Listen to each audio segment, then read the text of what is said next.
welcome back everyone. In this video we'll be studying the detail about the digestive system. In our last video we just studied the introduction part of the digestive system, and now we'll be studying the digestive system in detail. Okay, after having studied this portion, I make sure that you get everything about the nutrition in human and the part of the digestive system. Okay, so it is very important to know about different organ system which make up of digestive system.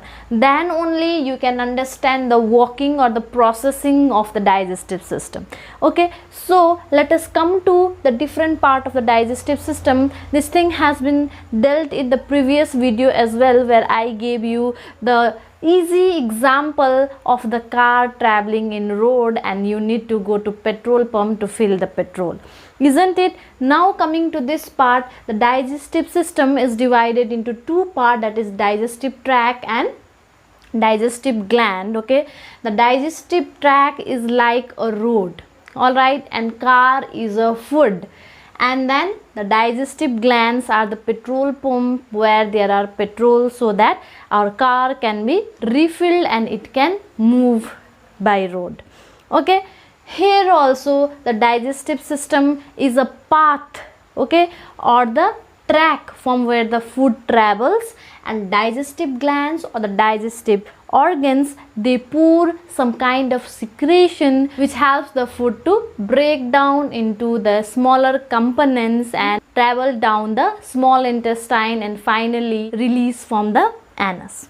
Okay, so here the digestive tract, it consists of a pipe like structure beginning from mouth and ending to the anus. Okay, let's come to them one by one. The first is mouth, next is the oral cavity. Oral cavity or the buccal cavity are the opening in the mouth. When I do okay, the portion or the cavity that is forming in the mouth is known as buccal cavity. Is pharynx, okay, and there is esophagus, the stomach. All right, you just see the diagram out here, and then the small intestine, it is a coil like structure which is about 6 meters in length. Okay, and it is condensedly placed below the abdomen. Large intestine are larger in diameter than the small intestine but smaller in the length. Okay, why we are naming the small intestine as small intestine and why we are naming the large intestine as large intestine is because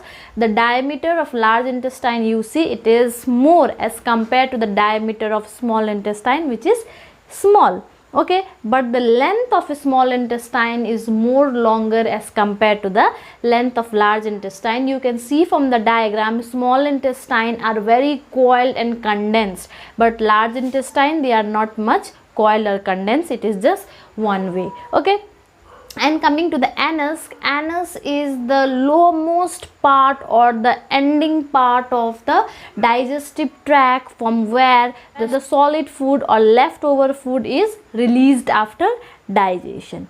Okay, so now coming to the helpers or the digestive glands. Okay, digestive glands are those part of the digestive system which helps to bring about the digestion, and digestive tract are those part of the digestive system which provide the path for the food to travel. Okay, so coming to the digestive glands or the digestive organs, teeth is the first one, and next is the salivary gland, the tongue, okay, the gastric gland, the liver, the gallbladder, the pancreas, and the intestinal glands. These all are one or another accessory organs or gland that is helping to bring about digestion. Okay, now we will be studying about the process of digestion step by step in detail. Okay, we will be studying the whole part that is there in your textbook one by one. Stay tuned and just listen to this carefully. All right, the digestion begins in mouth or the buccal cavity with the help of enzyme salivary amylase present in saliva. Now the big question which comes here, what is enzyme? Okay, enzymes are the biocatalysts that helps to bring about the chemical reaction. Okay, and also they are the one which accelerate the rate of reaction. Enzymes are nothing but they are the protein molecule, okay, which helps to bring about the reaction quickly and efficiently. Alright, so in saliva there is the enzyme known as salivary amylase. Okay, we have a saliva in our mouth. What is saliva? Saliva is a liquid part that is secreted by the salivary gland, and in that saliva what is there? There is the enzyme known as salivary amylase. And what is the function of salivary amylase? The salivary amylase helps to break down the starch into simple sugar. Okay, you note it down, I didn't write it here. Salivary amylase helps to break down the starch into simple sugar. That means the first step of digestion is the digestion of carbohydrates, where the starch is broken down into the sugar in the presence of enzyme salivary amylase in the mouth. Okay, after the food has been chewed, they enter the food pipe or esophagus. Okay, food pipe or esophagus. After you chew the food, you will swallow the food and it enters the food pipe or esophagus and moves forward through peristaltic movement. Okay, what is peristaltic movement? Peristaltic movement is a kind of movement in which there is the expansion and relaxation of the food pipe. Okay, that means whenever the food enter the food pipe, like it is not, food pipe is not wide, food pipe is small, so when the food need to enter the food pipe, it just crust. The food pipe is small. Okay, the passage of the food pipe is small, so when the food enters the food pipe, okay, then it does not go smoothly like the food enters and it went down. It is not like that. Food enters the food pipe with the kind of a force, okay, and that kind of force, it creates peristaltic movement, and means the slow movement of food by the expansion and contraction of the wall of the food pipe. Okay, it passes the sphincter, that is the circular muscles that control the movement of substance, and enters the stomach. And now as the food enters the food pipe, okay, before entering the stomach there is a switch kind of thing. Okay, and that what it does, it can close or it can open. Sphincter, they are a kind of a muscular wall, okay, which closes and which can open also. Okay, as soon as the food enters the food pipe, it will find the food, isn't it? So it opens and allows the passage of food to the stomach, and as the food enters, now it will again close. If the food comes, it will open, and if the food went into the stomach, then it will close. Okay, these kind of muscles is known as sphincter muscles, and these muscles are present at the starting point of the stomach and the ending point of stomach. Okay, at the both point, and they are also present at the opening of the anus, which help us to excrete the waste. Alright, now let's see what happens inside the stomach. As the food enters the stomach, there is a gastric gland present in the wall of the stomach. Okay, and the gastric gland, it releases two things. The first is HCl, that is concentrated HCl or hydrochloric acid, and next is the enzyme pepsin.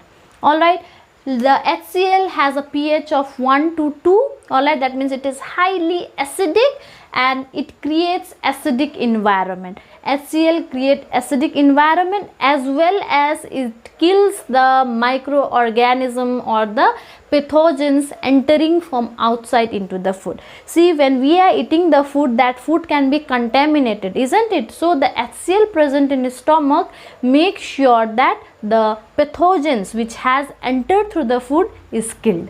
Okay, next is it also provide the acidic environment so that the enzyme pepsin can act, because pepsin is a kind of enzyme which can work only in the acidic environment. If there is no acidic environment, then pepsin cannot work. That is the reason why the HCl, it helps to create the acidic environment so that the pepsin can work and it can break down the protein. Okay, if you get the question asking where does the first breakdown of protein occur, then the first breakdown of the protein, it occurs in stomach with the help of enzyme pepsin, and the next breakdown of protein, it occurs in a small intestine with the help of enzyme trypsin, okay, that we will be coming into. You can also get the question, where does the first breakdown of carbohydrate occur? I told you the first breakdown of carbohydrate, it occur in mouth with the help of enzyme salivary amylase. First breakdown of protein occurs in stomach with the help of enzyme pepsin, okay. And what is the shape of stomach? The shape of stomach is J shape, okay. If you are asked the question what is the J shaped organ, then that is stomach. All right, what happens inside the small intestine? And I told you before, there is again one sphincter muscles which is there at the bottom of the stomach, okay. That sphincter opens after the food has been digested inside the stomach, okay. And as the sphincter open, the food is released into the small intestine, where the final breakdown or the final step of digestion takes place. So you can also get the question asking, where does the final step of the digestion occur? So if you are asked with the question what is the site of the final or complete breakdown of food, then the answer should be the site of the final or complete breakdown of food is nothing but small intestine, okay. The site of complete breakdown of food, that is the complete breakdown of protein, fats and carbohydrate, is small intestine, okay. Now you see, the liver secretes bile juice that is stored in gallbladder and is released into small intestine. Often asked the question, okay, that where is the bile produced, where is it stored and where is it secreted, okay. Bile is produced in liver, it is stored in gallbladder and it is secreted in small intestine, okay.